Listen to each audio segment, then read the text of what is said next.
And there we go. And one thing you want to do, well, it seems to lock itself out as soon as you start it. So there's a lot of these things here that tells you, you know, don't leave it on with the back feed of the alternator. So yeah, that's the alternator charging the car now, or charging the battery. So that's that disconnected. So there you go, and that's without charging this thing up after starting the truck. So that was by no means a tutorial on how to use this thing. You know, this is a torture test. This is test it, and if it screws up, then it's out of my pocket. But it's just still working. So there you go. That was actually surprising there. It started the Jeep, and then, well, there was a bit of time now between starting the Jeep and then with no batteries in it at all, or batteries not connected, and then you know, I took the good battery out of my Alpha, my red car, and put that Duff one in. So it was warm to the touch whenever after I started the Jeep, and you know, there was maybe 20 minutes or something in between, so I let it cool down, and it's completely cooled down now. So we'll just give a wee check here, turn her on, and we'll have 3 lights still on. So whether that means anything or not, but it'll still maybe work here. So there's the light.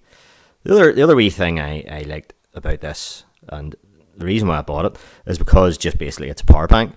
So I'll give you an example. I have a couple of these USB jobbies here. That's a wee USB light, and I use that for you know, getting in underneath intakes and in round engine bays, especially if I'm using the borescope, you know, and you can stick that on to there. You stick that in here like that, some way, round the right way maybe. That's it, and we'll get that chichen. Oh, have to turn that on there. There we go. So that's a bendy light powered by that. So if I was using it for that, I would have liked a magnet on it there, but you know, so you can set it on the engine. But you know, that might be a bad idea with the lithium ion cells sit here, and there's a PCB up at the top bit, so you could feel it warm. The touch there, it wasn't roasting, it wasn't going to melt or anything, you know, after I started the Jeep, but it did pull, what did it say on the screen, 700 amps. So there you go. So it's still on 3. The only, this is just a stupid thing, but the only thing that I thought it should have came with some sort of, you know, carry bag or something, you know, to put that and that in, you know, some sort of soft case. You know, that box is, you know, those boxes, they'll get chucked out. There's no point sending it out in a fancy box and all packaged nicely. That's great, but you know, in a working environment, you know, that's you're not going to do that. So there you go. That's my review torture test. Big disclaimer: that thing I did with the Jeep there, do not try that at home. I had that Jeep specially rigged to do that. You do not want to backfeed into that with the alternator. But as you saw with the car, the wee relay actually opened as soon as whenever the car started. So I thought that was quite good. There's some of them, the cheaper ones have a direct connection. You know, it's just a plug on that, and it just comes out of that. And you know, if you backfeed into that whenever the car starts and the alternator runs, you're sticking 14 volts into it, and that's what kills them. But yeah, okay. Now the only other wee thing is, as you saw me doing, I had to actually disconnect that and pull it out to get it going to its cycle again. You know, so I have been mucking about with this, and even though you turn this on or off or whatever, it doesn't. You know, it doesn't change that. You have to actually physically disconnect it. You know, to get it into a reset position. But apart from that, and as long as you know that, you know, what's the big deal? So there you are. Was never a fan of these in the past. This is the first one of these type of jobbies I've ever owned.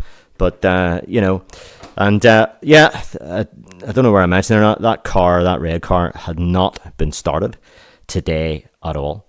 So I didn't start that car. I put that Duff battery in it, and that started it. So there you go. On what, 8 volts was it? So there you go. Take from that what you want. This is not a sponsored video. I bought this myself out of my own money, and if I've wrecked that, then that's it. That's my deal. The guys at Diagnostic Connections probably will watch this, and they'll probably say you have just voided your warranty. But there you go. That's I did that at my own risk.